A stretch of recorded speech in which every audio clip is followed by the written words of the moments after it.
Bonjour à tous.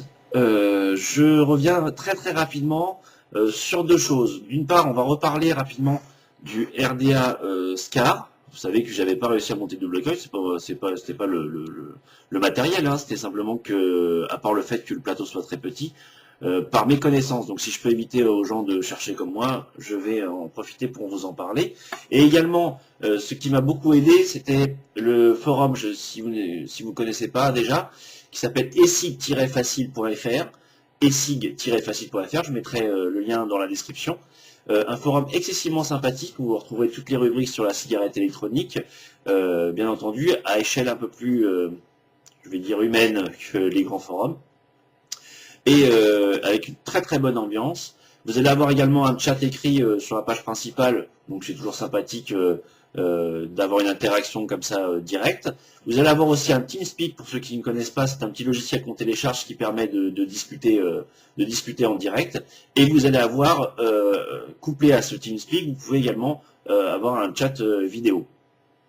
J'ai eu le plaisir sur ce forum de retrouver tous les reviewers bien connus, donc c'est super sympa de pouvoir converser avec eux parce qu'ils ont une grande expérience qu'on peut partager comme ça en direct et c'est très sympa, dans une très bonne ambiance. J'ai passé parfois des très bonnes soirées même de rigolade, et puis voilà, donc je vous le conseille sincèrement d'avoir une communauté sympathique sur ce forum et prête à aider. Donc justement, j'avais posé plein de questions je reviens sur le SCAR en disant je n'arrive pas à le monter. Alors j'étais justement en vidéo et puis j'ai essayé de monter l'école, je le montrais, etc. Et puis, tout le monde me disait je ne sais pas, je comprends pas, peut-être un problème de plot, etc. Et j'étais sur le cassant, donc mon mécanique, je me dis lui il va pas me dire que j'ai une résistance trop basse, etc. Et sauf que dans le cassant, j'avais le kick, idiot bête que je suis. Donc lui par contre, le kick, il empêchait que ça fonctionne. Bah, il n'empêchait pas, mais enfin, je veux dire, voilà, comme j'avais pas compris le principe du simple coil, il n'envoyait pas la puissance. Pourquoi je dis pas compris le système du simple coil? Bah, c'est des formules qui sont compliquées, mais pour faire très simple, quand vous avez double coil comme ceci en parallèle, et bien, par exemple, pour avoir une résistance de 1,5 ohm, il faut que vous fassiez deux résistances de 3 ohms. Voilà, tout simplement. Et moi, habitude des simples coils, je faisais très largement, allez, je faisais 5 spires sur chaque résistance. Et évidemment, j'avais une résistance beaucoup trop basse, et dès qu'il y avait une protection, que ce soit sur le kick du cassant, que ce soit sur le V3, le Inokin V3, et choses comme ça qui pouvaient me donner la résistance, enfin voilà, qui me donnaient même plus la résistance, eh bien ça n'envoyait pas. Mais avant de comprendre ça, il m'en a fallu. Voilà, donc comment je me suis aperçu, c'est que simplement j'étais au téléphone un jour, j'avais deux coils qui étaient faits sur le bureau, mais que j'avais même pas mis dans le SCAR tellement que ça m'avait pris la tête. Et puis là, je discutais au téléphone, en même temps, il y en a qui griffonnent, moi j'étais en train d'enlever mes plots, j'ai mis mes deux coils dessus, j'avais une batterie Ego qui me servait à plus de support qu'autre chose. Et j'appuie sur le switch, mes deux résistances qui s'allument, je comprends vraiment pas.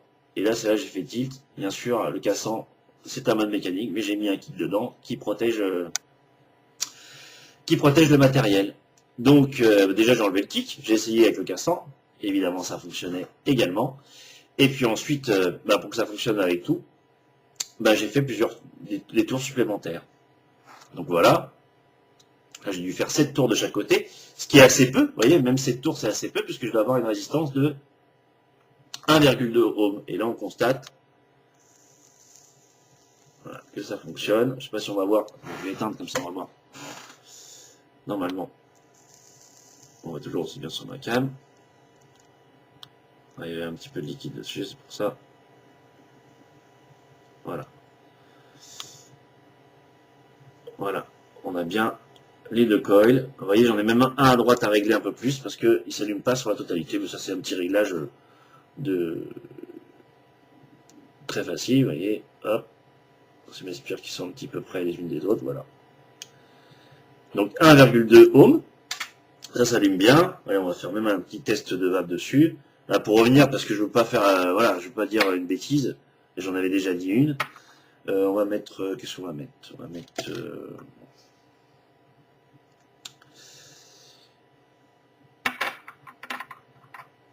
Hop, quelques gouttes. Si j'aurais pas le drip tout ça, moins bien marché aussi.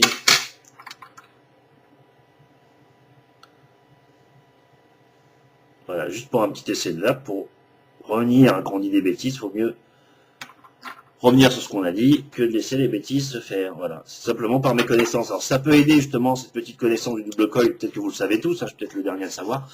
Mais en tout cas, voilà, c'est juste, quand vous faites un double coil, ben, il faut ne pas hésiter à faire pas mal de tours de chaque côté. Alors je pourrais vous expliquer, non je pourrais pas d'ailleurs, mais il y a des formules d'électricité, moi qui me dépasse un peu, hein, voilà, on a chacun nos connaissances.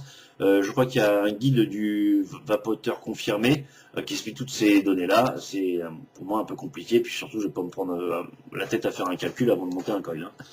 Je vais rallumer ça, sinon on ne voit pas. Voilà. On va essayer voir comment ça va. Donc il y a 1,2, j'aurais même pu faire un tour de chaque côté. Hein.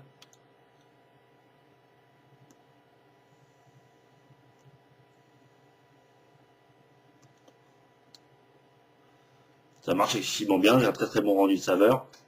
C'est très agréable. Je vous dis, peut-être une résistance un peu. Là, j'étais peut-être un peu beaucoup aussi, j'étais à 10 watts. À 8,5 là.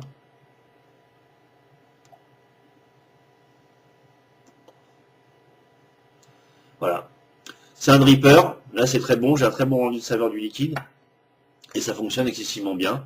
Après, vous réglez, vous avez vu, là, j'avais une résistance qui s'allumait pas entièrement. C'est-à-dire que j'ai deux fils qui étaient peut-être un peu proches.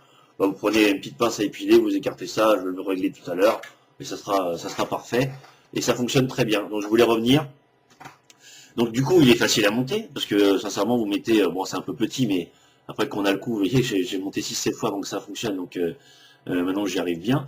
Voilà. Et ensuite, il y a des extensions, hein, pour les plus aventureux de la vape. Il y a Gegenvape, donc Arnaud, qui le montre très bien dans une vidéo. Si vous voulez faire après du microcoil avec coton, je vais essayer de le faire. Voilà. Je vais essayer de le faire parce que ça a l'air de vraiment vaper excessivement bien. Voilà, puis c'est très bien expliqué avec des gros plans magnifiques sur sa vidéo, donc pourquoi s'en priver. Voilà, c'était tout. C'était simplement pour revenir sur une petite bêtise que j'avais dit, pas une bêtise, mais voilà, une incompréhension du système. Si ça peut aider d'autres personnes, autant en partager. Si vous connaissez déjà le principe et que je débarque, et ben c'est pas grave, au moins je leur ai dit. Et surtout, pas casser le produit qui est un très très bon atomiseur. Voilà, très bonne vape à tous et je reviens très vite vous voir. Bye.